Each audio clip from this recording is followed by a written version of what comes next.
Hello welcome back. നമ്മൾ ഇന്ന് Sreenarayana Guru open യൂണിവേഴ്സിറ്റിന്റെ ഇംഗ്ലീഷ് ഫോർ കമ്മ്യൂണിക്കേഷനിലെ യൂണിറ്റ് 3 ആണ് നോക്കാൻ പോകുന്നത്. ഓക്കെ അല്ലേ, സെറ്റ് അല്ലേ, തുടക്കല്ലേ? ഓക്കെ, അതിലെ ബ്ലോക്ക് 1 കമ്മ്യൂണിക്കേഷൻ ആൻഡ് ലാംഗ്വേജിലെ unit 3 four skills of communication. എന്താണ് four skills of communication?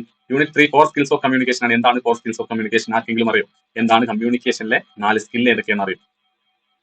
LSRW എന്ന് പറയും. LSRW, ലിസണിങ്, സ്പീക്കിംഗ്, പിന്നെ റീഡിങ്, റൈറ്റിംഗ്. ഇതാണ് കേട്ടോ. Okay, listening, speaking, reading, writing. Okay അല്ലേ?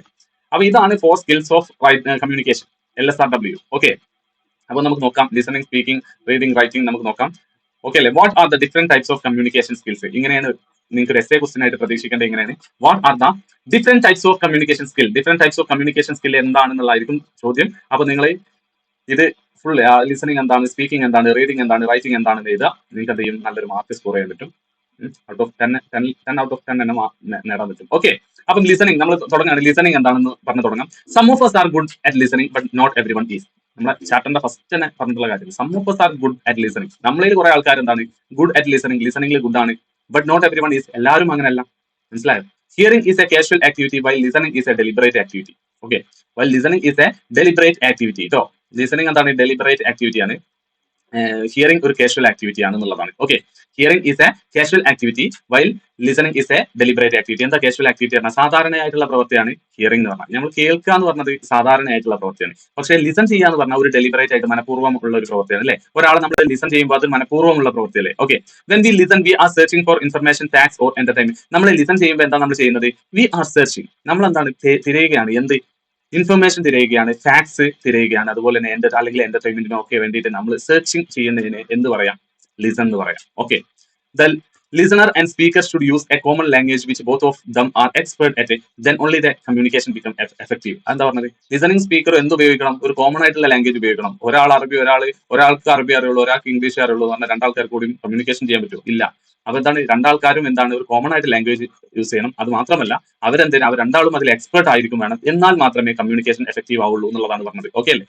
സിമ്പിൾ സാധനം. ഓക്കെ, കുറെ ഉണ്ട്, അപ്പൊ നമുക്ക് പെട്ടെന്ന് പോവാം. ഓക്കെ, ഇനി പറയുന്നത് active listening is active listening, passive listening ഒക്കെയാണ്. ലിസണിംഗിന്റെ ആക്റ്റീവ് ലിസണിംഗ് എന്താ? ഒരു ആക്റ്റീവ് ലിസണർ എങ്ങനെയായിരിക്കും? Full focusing on what someone is saying. നമ്മൾ ഭയങ്കര ഫുൾ ഫോക്കസ് ചെയ്താണ് നിൽക്കുക, എന്താ പറയുന്നത് ഇങ്ങനെ കേട്ടാണ് നിൽക്കും. അണ്ടർസ്റ്റാൻഡിംഗ് ദയർ വേർഡ്സ്, അവരെ വേർഡ്സ് അണ്ടർസ്റ്റാൻഡ് ചെയ്യും. അതുപോലെ തന്നെ and showing that you are paying attention. നമ്മൾ ഭയങ്കര അറ്റൻഷനിൽ നിൽക്കുന്നുണ്ട്, അവർക്ക് കേൾക്കാൻ വേണ്ടിയിട്ട് നിൽക്കുന്നുണ്ടെന്നുള്ളത് നമ്മൾ കാണിക്കും ചെയ്യും. അതാണ് ഒരു ആക്റ്റീവ് ലിസണറിന്റെ ഒന്നാമത്തെ പോയിന്റ്. രണ്ടാമത്തെ പോയിന്റ് എന്താ? An active listener during a lecture would take notes. ഒരു ലെക്ചറിന്റെ സമയത്താണ് ഒരു ആക്റ്റീവ് ലിസണർ ആണെന്നുണ്ടെങ്കിൽ അയാളെ ഫ്യൂച്ചറിന് വേണ്ടിയിട്ട്, അയാളെ ഫ്യൂച്ചർ റെഫറൻസിന് വേണ്ടി, ഫ്യൂച്ചറിൽ നോക്കാൻ വേണ്ടിയിട്ട് എന്ത് ചെയ്യും? അയാൾ എന്ത് ചെയ്യും? നോട്ട് എഴുതിയെടുക്കും. ഓക്കെ അല്ലേ? ഒരു ആക്റ്റീവ് ലിസണർ ആണെന്നുണ്ടെങ്കിൽ കേട്ടോ, നിങ്ങൾ നോട്ട് എഴുതിയിട്ടുണ്ടോ? അതേപോലെ.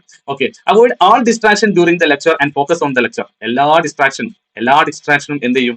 ഒഴിവാക്കും. എന്നിട്ട് എന്ത് ചെയ്യും? ലെക്ചറിൽ മാത്രം ഫോക്കസ് ചെയ്യും. Avoid all distractions during the lecture and focus on lecture. നാലാമത്തെ എന്താ? Listen with an open mind. ഒരു ഓപ്പൺ മൈൻഡ് ആയിട്ടായിരിക്കും, ഓപ്പൺ മൈൻഡോട് കൂടി, ഒരു ബയാസോ ഒന്നുമില്ലാതെ ഓപ്പൺ മൈൻഡോട് കൂടിയിട്ടായിരിക്കും അയാൾ ലിസൺ ചെയ്യുക. ബയാസ് എന്ന് പറഞ്ഞാൽ ഒരു പക്ഷപാതമൊന്നും ഇല്ലാതെ ഓപ്പൺ മൈൻഡോട് കൂടി കേൾക്കുക അല്ലേ? എന്നാലാണ് എന്ത് ചെയ്യുക? കമ്മ്യൂണിക്കേഷൻ എഫക്റ്റീവ് ആവുള്ളൂ.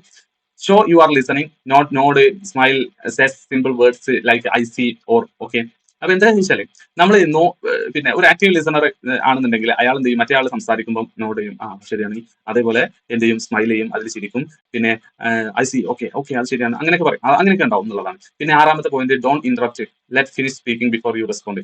അയാൾ കുറച്ചുകൂടി സംസാരിക്കുമ്പോൾ അങ്ങനെ അങ്ങോട്ട് തട്ടിക്കയറിയിട്ട് സംസാരിക്കൂല. ആക്റ്റീവ് ലിസണർ ആണെന്നുണ്ടെങ്കിൽ അയാൾ പറയാനുള്ളത് പറഞ്ഞു കഴിഞ്ഞിട്ട് അയാൾക്ക് കേട്ട് മനസ്സിലാക്കിയിട്ട് നമ്മൾ റിപ്ലൈ ചെയ്യാം. ഓക്കെ, അങ്ങനെ അതൊരു ആക്റ്റീവ് ലിസണറുടെ ക്വാളിറ്റിയാണ്. പിന്നെ ask questions if you don't understand. ഇപ്പം പിന്നെ ഒരു ആക്റ്റീവ് ലിസണർ ആണെന്നുണ്ടെങ്കിൽ നമ്മൾ എന്ത് ചെയ്യും? അങ്ങോട്ട് ക്വസ്റ്റ്യൻസ് ഒക്കെ ചോദിക്കും. ഓക്കെ അല്ലേ? അങ്ങോട്ട് ക്വസ്റ്റ്യൻസ് ഒക്കെ ചോദിക്കും പൊളൈറ്റ് ആയിട്ട്. ക്യാൻ യു എക്സ്പ്ലെയിൻ ദാറ്റ് എന്നൊക്കെ അത് മനസ്സിലാവാത്തതുണ്ടെന്നുണ്ടെങ്കിൽ അങ്ങോട്ട് ക്വസ്റ്റ്യൻ ഒക്കെ ചോദിക്കും അല്ലേ?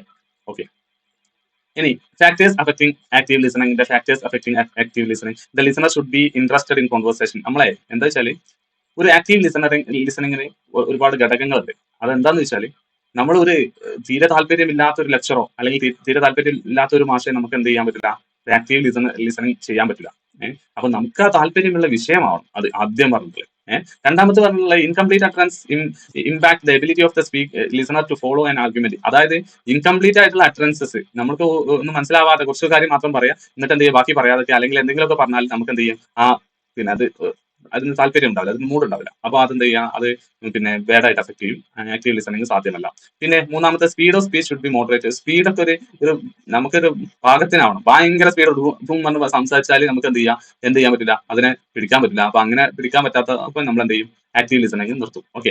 പിന്നെ അവോയ്ഡ് ജാർഗൻസ്, അതായത് ആൻഡ് അൺഫെമിലിയർ കൊളോക്കിയൽ എക്സ്പ്രഷൻ, അതായത് പദപ്രയോഗങ്ങളൊക്കെ നമുക്ക് അറിയാത്ത പദപ്രയോഗങ്ങൾ, അതുപോലെ തന്നെ അൺഫെമിലിയർ ആയിട്ടുള്ള വേർഡ്സ്, കൊളോക്കിയൽ വേർഡ്സ് ഒക്കെ നമുക്ക് ഒരാൾ ഇങ്ങനെ സംസാരിക്കുക, അങ്ങനെ ഉള്ള ഒരാളാണ് സംസാരിക്കുന്നതെങ്കിൽ നമുക്ക് എന്ത് ചെയ്യാം, അയാളെ പിക്ക് ചെയ്യാനോ ഒന്നും പറ്റില്ല. അപ്പൊ നമ്മൾ ആക്റ്റീവ് ലിസണിങ് ഡിസ്കണ്ടിന്യൂ ആവും. ഓക്കെ. എ പാസീവ് ലിസണർ, ഇനി ഒരു പാസീവ് ലിസണർ ആരാ? Someone who hears what is being said but doesn't fully pay attention or respond actively. അതായത് ഒരാളെ കേട്ടിരിക്കുന്നുണ്ട്, പക്ഷെ അയാൾ എന്ത് ചെയ്യുന്നില്ല, ഒരു അറ്റൻഷനും കൊടുക്കുന്നില്ല, അതുപോലെ തന്നെ അവരെ ആക്റ്റീവായിട്ട് റെസ്പോണ്ട് ഒന്നും ചെയ്യാത്ത ഒരാളാണ് പാസീവ് ലിസണർ. അയാൾ എന്തായിരിക്കും, രണ്ടാമത്തെ പോയിന്റ് പറഞ്ഞത്, അയാൾ സൈലന്റ് ആയിരിക്കും. They don't ask questions to make comments, അതുപോലെ തന്നെ ക്വസ്റ്റ്യൻ അങ്ങോട്ട് ചോദിക്കൂല. അൺഫോക്കസ്ഡ് ആയിരിക്കും മൂന്നാമത്തെ പോയിന്റ്. നാലാമത്തെ പോയിന്റ് നോ ഫീഡ്ബാക്ക്, അവിടെ ഫീഡ്ബാക്ക് ഒന്നും ഉണ്ടാവില്ല, അല്ലെ? They don't give signals like nodding, ഇങ്ങനെ നോഡ് ചെയ്യില്ല, സ്മൈൽ ചെയ്യില്ല, അതൊക്കെ അവർ ചെയ്യൂല എന്നുള്ളത് മനസ്സിലാക്കാം. അപ്പം ആക്റ്റീവ് ലിസണിങ്ങും പാസീവ് ലിസണറും നിങ്ങൾ ഒരു വട്ടം വായിച്ചാൽ മതി, ഒരു വട്ടം കൂടി വായിച്ചാൽ സെറ്റാണ്. ഓക്കെ അല്ലേ? നമുക്ക് അടുത്തേക്ക് പോകാം, നമുക്ക് കുറെ തീർക്കാണ്ട്, അതുകൊണ്ട് പെട്ടെന്ന് പോകണം. ഓക്കെ, നിങ്ങൾ 2-3 വട്ടം ഇതിങ്ങനെ കണ്ടാൽ മതി. നിങ്ങൾക്ക് മനസ്സിലാകുന്നില്ല എന്നുണ്ടെങ്കിലോ നിങ്ങൾക്ക് ഒന്നും കൂടി ക്ലിയർ ആവണമെന്നുണ്ടെങ്കിലോ ഒന്ന് ബാക്ക് കൂടി അടിച്ചിട്ട് ഒന്നും കൂടി കാണാം. ഓക്കെ അല്ലേ?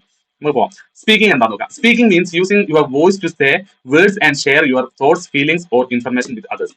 അതായത് സ്പീക്കിംഗ് എന്ന് പറഞ്ഞാൽ സംസാരിക്കുക, അല്ലെ? യൂസിങ് യുവർ വോയിസ്, നമ്മളെ വോയിസ് ഉപയോഗിച്ചാണ് ടു സേ വേർഡ്സ്, എന്നിട്ട് എന്ത് ചെയ്യാം, വേർഡ്സ് പറയാം. ആൻഡ് ഷെയർ യുവർ തോട്ട്സ്, എന്താ പറയാ, നമ്മളെ ചിന്തകൾ അല്ലെങ്കിൽ നമ്മളെ ഫീലിംഗ്സുകൾ, നമ്മളെ ഇൻഫർമേഷൻ വിത്ത് അതേഴ്സ്, അതാണ് നമ്മൾ പറയും. ഓക്കെ. അപ്പൊ സ്പീക്കിംഗ് എന്താ മനസ്സിലായി. Speaking and writing are the skills necessary for productive communication, while listening is a receptive skill. അതായത് സ്പീക്കിംഗും റൈറ്റിംഗും എന്താണ്, നെസറി ഫോർ, നിർബന്ധമാണ്, ഇത് പ്രൊഡക്റ്റീവ് കമ്മ്യൂണിക്കേഷൻ നിർബന്ധമാണ്.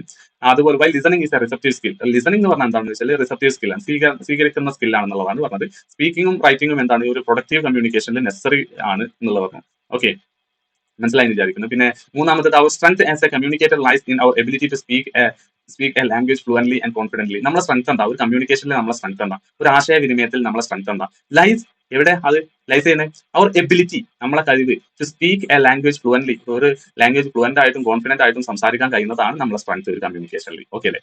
സെറ്റല്ലേ? ആ പോയിന്റ് സെറ്റല്ലേ? അത് മറക്കാൻ പറ്റില്ല, അതൊക്കെ എഴുതണം. A good listener B A speaker as well. നല്ല ഒരു ലിസണർ ആണെന്നുണ്ടെങ്കിൽ അയാൾ നല്ല സ്പീക്കറോ, അയാൾ ഇങ്ങനെ കേട്ട് മനസ്സിലാക്കിയിട്ട് നന്നായിട്ട് സംസാരിക്കാൻ കഴിയും എന്നുള്ളതാണ്. When speaker effectively communicate his or her purpose to listener, then the communication is successful.